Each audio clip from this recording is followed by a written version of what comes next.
ನಮಸ್ಕಾರ ವೀಕ್ಷಕರೇ, ಮತ್ತೊಂದು ಹೊಸ ವಿಡಿಯೋಗೆ ಸ್ವಾಗತ ಸುಸ್ವಾಗತ. ನೋಡಿ ವೀಕ್ಷಕರೇ, ಇದು ರೈತರಿಗಾಗಿ ಇದೊಂದು ಅತ್ಯುತ್ತಮ ಯೋಜನೆ ಅಂತ ಹೇಳ್ಬೋದು. ನೋಡಿ, ಇಲ್ಲಿ ಇನ್ನು ಮುಂದೆ ಸಿಗಲಿದೆ ಪ್ರತಿ ತಿಂಗಳು ರೈತರಿಗಾಗಿ 3,000 ರೂಪಾಯಿ ಪಿಂಚಣಿ ಹಣ. ನೋಡಿ ವೀಕ್ಷಕರೇ, ಯಾವ ರೀತಿಯಾಗಿ ಈಗ ಕರ್ನಾಟಕದಲ್ಲಿ ಪ್ರೆಸೆಂಟ್ ಚಾಲ್ತಿಯಲ್ಲಿದೆ ಅಲ್ವಾ, ಅಂಗವಿಕಲರ ವೇತನ ಮತ್ತು ವೃದ್ಧಾಪ್ಯ ವೇತನ ಯಾವ ಯಾವ ರೀತಿಯಾಗಿ ಅವರಿಗೆ ಪ್ರತಿ ತಿಂಗಳು ಒಂದಷ್ಟು ಸಹಾಯಧನ ನೀಡ್ತಾ ಇದೆಯಲ್ಲ, ಅದೇ ರೀತಿಯಾಗಿ ಕೇಂದ್ರ ಸರ್ಕಾರ ಇನ್ನು ಮುಂದೆ ಏನು ಮಾಡ್ಲಿಕ್ಕತ್ತದಪ್ಪ ಅಂದ್ರೆ ಎಲ್ರಿಗೂ ಪ್ರತಿ ತಿಂಗಳು ಒಂದು 60 ವರ್ಷ ಮೇಲ್ಪಟ್ಟ ಯಾರೆಲ್ಲ ರೈತರು ಇರ್ತಾರಲ್ಲ ನಮ್ಮ ಭಾರತದೊಳಗೆ, ಅಂದ್ರೆ ನಮ್ಮ ಕರ್ನಾಟಕನೇ ಆಗಲಿ ಭಾರತದೊಳಗೆ, ಕೇಂದ್ರ ಸರ್ಕಾರ ಅಂಥವರಿಗೆ 3,000 ರೂಪಾಯಿ ಹಣ ಒಂದು ಪಿಂಚಣಿ ಮೂಲಕ ಅವರಿಗೆ ಕೊಡ್ಲಿಕ್ಕೆ ನಿರ್ಧಾರ ಮಾಡ್ಲಿಕ್ಕತ್ತದ ಅಂತ ಹೇಳ್ಬೋದು. ಇದೊಂದು ಒಳ್ಳೆಯ ಗುಡ್ ನ್ಯೂಸ್ ಆಗಿದೆ. ನೋಡಿ ವೀಕ್ಷಕರೇ, ರೈತರಿಗಾಗಿ ಇದೊಂದು ಒಳ್ಳೆಯ ಒಂದು ಯೋಜನೆ ಅಂತಲೇ ಹೇಳ್ಬೋದು. ನೋಡಿ, ಈ ಒಂದು ಯೋಜನೆ ಒಂದು ಸ್ವಲ್ಪ ಬಗ್ಗೆ ಮಾಹಿತಿ ತಿಳ್ಕೊಳ್ಳೋಣ ಅಂತ. ಅದಕ್ಕಿಂತ ಮೊದಲು ನಮ್ಮ ಚಾನಲನ್ನು ಯಾರು ಸಬ್ಸ್ಕ್ರೈಬ್ ಮಾಡ್ಕೊಂಡಿಲ್ಲ ಅಂದರೆ ಈ ಕೂಡಲೇ ಸಬ್ಸ್ಕ್ರೈಬ್ ಮಾಡ್ಕೊಳ್ಳಿ, ಹಾಗೆ ಪಕ್ಕದಲ್ಲಿರೋ ಬೆಲೈಕನ್ನು ಪ್ರೆಸ್ ಮಾಡಿ. ಈ ಒಂದು ವಿಡಿಯೋಗೆ ನಿಮ್ಮಿಂದ 500 ಲೈಕ್ಸ್ ಕೇಳ್ತಾ ಇದ್ದೀನಿ, ಲೈಕ್ ಮಾಡಿ ಪ್ಲೀಸ್. ಲೈಕ್ ಆಯಿತಾ? ಬನ್ನಿ ವಿಡಿಯೋ ನೋಡೋಣ ಅಂತ.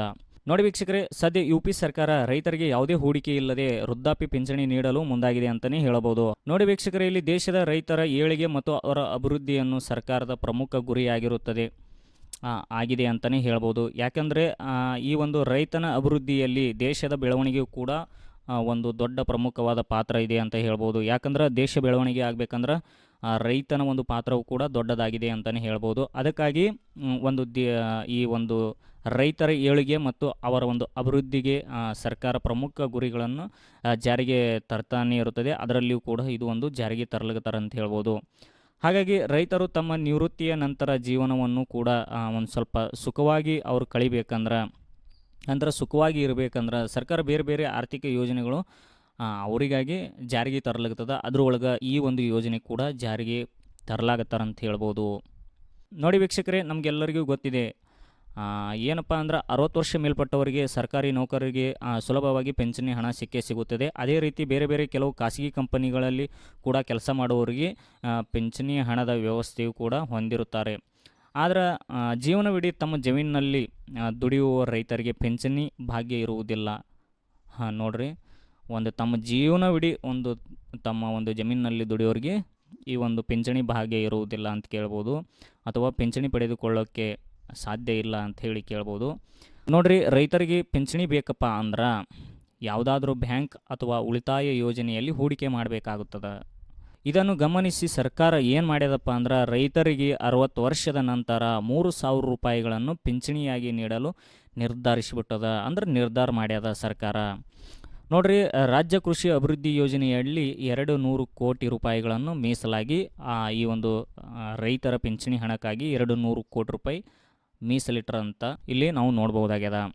ನೋಡಿ ವೀಕ್ಷಕರೇ, ರಾಜ್ಯ ಕೃಷಿ ಅಭಿವೃದ್ಧಿ ಯೋಜನೆ ಮತ್ತು 2ನೇ ವಿಶ್ವ ಬ್ಯಾಂಕ್ ಬೆಂಬಲಿತ UP ಸರ್ಕಾರದ ಯೋಜನೆ, ಈ ಎರಡು ಯೋಜನೆಗಳು ರೈತರಿಗೆ ಒಂದು ಹಿತಾಸಕ್ತಿಗಾಗಿ ಜಾರಿಗೆ ತರಲಾಗಿದ್ದು, ಇನ್ನು 200 ಕೋಟಿಗಳನ್ನು ರೈತರಿಗಾಗಿ ಮೀಸಲಾಗಿ ಇಟ್ಟಿದ್ದೀವಿ ಅಂತೇಳಿ ಇಲ್ಲಿ ಸರ್ಕಾರ ತಿಳಿಸಿಕೊಟ್ಟದ. ಈ ಹಿನ್ನೆಲೆಯಲ್ಲಿ ರೈತರಿಗೆ ಪ್ರತಿ ತಿಂಗಳು 60 ವರ್ಷ ಮೇಲ್ಪಟ್ಟ ನಂತರ, ಯಾರಿಗೆಲ್ಲ 60 ವರ್ಷ ಮೇಲ್ಪಟ್ಟ ಆಗಿರುತ್ತದಲ್ಲ ಅಂಥವರಿಗೆ 3,000 ರೂಪಾಯಿಗಳನ್ನು ನೀಡುವುದು, ಅಂದ್ರೆ ಅವರ ಆರ್ಥಿಕತೆಯನ್ನು ಹೆಚ್ಚಲಿಕ್ಕೆ ಇಲ್ಲಿ ಸರ್ಕಾರ ಏನು ಮಾಡ್ಲಾಗತ್ತದಪ್ಪ ಅಂದ್ರೆ ಪ್ರಯತ್ನ ಪಡ್ಲಾಗತ್ತದ. ನೋಡಿ ವೀಕ್ಷಕರೇ, ಕೃಷಿಯನ್ನೇ ನಂಬಿಕೊಂಡಿರುವ ರೈತರು 60 ವರ್ಷದ ನಂತರ ಮೊದಲಿನಂತೆ ಅವರ ಒಂದು ಭೂಮಿಯಲ್ಲಿ ದುಡಿಯೋಕ್ಕೆ ಸಾಧ್ಯ ಆಗೋದಿಲ್ಲ. ಯಾಕಂದ್ರೆ ಅವರಿಗೆ ವಯಸ್ಸಾಗಿಬಿಟ್ಟಿರ್ತದೆ, ಅವರಿಗೆ ದುಡ್ಲಿಕ್ಕೆ ಶಕ್ತಿ ಇರುವುದಿಲ್ಲ. ಹೀಗೆ ಪ್ರತಿದಿನ ದುಡಿದ್ರೆ ಮಾತ್ರ ಅವರ ಒಂದು ತಮ್ಮ ಜೀವನ ನಡೆಸಲಿಕ್ಕೆ ಆಗ್ತದೆ ಅಂತ ಹೇಳ್ಬೋದು. ಅವರಿಗೆ ಒಂದು ಹೊತ್ತಿನ ಊಟ ದುಡಿದ್ರೇ ಅವರ ಒಂದು ಹೊತ್ತಿನ ಊಟ ಹೊಟ್ಟೆ ತುಂಬ್ತದೆ ಅಂತ ಹೇಳ್ಬೋದು, ಅಥವಾ ಅವರಿಗೆ ಒಂದು ಸುಗಮವಾದ ಜೀವನ ನಡೆಸಲು ಸಾಧ್ಯ ಆಗುವುದಿಲ್ಲ ಅಂತ ಹೇಳ್ಬೋದು. ನೋಡಿ, ಹೀಗಾಗಿ ರೈತರಿಗೆ 60 ವರ್ಷ ಮೇಲ್ಪಟ್ಟ ನಂತರ ತಮ್ಮ ಕೃಷಿ ಚಟುವಟಿಕೆಯಲ್ಲಿ ಸರಿಯಾಗಿ ತೊಡಗಿಸಿಕೊಳ್ಳಲು ಆಗದೇ ಇದ್ದಾಗ ಆರ್ಥಿಕ ನೆರವು ಬೇಕಾಗುವುದು ಸಹಜ ಅಂಥೇಳಿ ಇಲ್ಲಿ ಸರ್ಕಾರ ಯೋಚನೆ ಮಾಡಿ ಇದಕ್ಕಾಗಿ ಸದ್ಯ UP ಸರ್ಕಾರ ರೈತರಿಗೆ ಯಾವುದೇ ಹೂಡಿಕೆ ಇಲ್ಲದೆ ವೃದ್ಧಾಪ್ಯ ಪಿಂಚಣಿ ಹಣ ನೀಡಲು ಮುಂದಾಗಿದೆ. ನೋಡಿ ವೀಕ್ಷಕರೇ, ಇಲ್ಲಿ UP ಸರ್ಕಾರ ಏನು ಮಾಡ್ಯದಪ್ಪ ಅಂದ್ರೆ ಅವರಿಗೂ ಕೂಡ ಒಂದು ಸಹಾಯವಾಗಲಿ ಅಂಥೇಳಿ 3,000 ರೂಪಾಯಿ ಪಿಂಚಣಿ ಹಣ ಕೊಡ್ಲಿಕ್ಕೆ ಮುಂದಾಗ್ಯದ.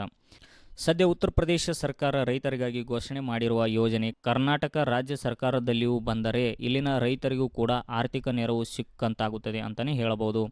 ನೋಡಿ, ಈ ಪಿಂಚಣಿ ಯೋಜನೆಯನ್ನು ರಾಜ್ಯ ಸರ್ಕಾರವು ತಕ್ಷಣ ಜಾರಿಗೆ ಮಾಡುತ್ತದೆಯೋ ಎನ್ನುವುದನ್ನು ಕಾದು ನೋಡಬೇಕಾಗಿದೆ. ನೋಡಿ ವೀಕ್ಷಕರೇ, ಈ ಒಂದು ಯೋಜನೆ ಜಾರಿಗೆ ತಂದ್ರೆ ಎಲ್ಲ ರೈತರಿಗೆ ಭಾಳ ಅಂದ್ರೆ ಭಾಳ ಅನುಕೂಲ ಆಗ್ತದೆ ಅಂತ ಹೇಳ್ಬೋದು. ಕಾದು ನೋಡೋಣ ಅಂತ. ಯು ಪಿ ಸರ್ಕಾರ ಆಲ್ರೆಡಿ ಜಾರಿಗೆ ತಂದಿದೆ. ಇನ್ನು ಕರ್ನಾಟಕ ಸರ್ಕಾರ ಜಾರಿಗೆ ತರುತ್ತದೆ ಅನ್ನೋದನ್ನು ಕಾದು ನೋಡಬೇಕಾಗಿದೆ. ನೋಡಿ ವೀಕ್ಷಕರೇ, ಈ ಒಂದು ವಿಡಿಯೋದಲ್ಲಿ ಇಷ್ಟು ಮಾಹಿತಿಯಾಗಿತ್ತು. ವಿಡಿಯೋ ಇಷ್ಟ ಆದರೆ ಲೈಕ್ ಮಾಡಿ, ಶೇರ್ ಮಾಡಿ. ನಮಸ್ಕಾರ, ಧನ್ಯವಾದಗಳು.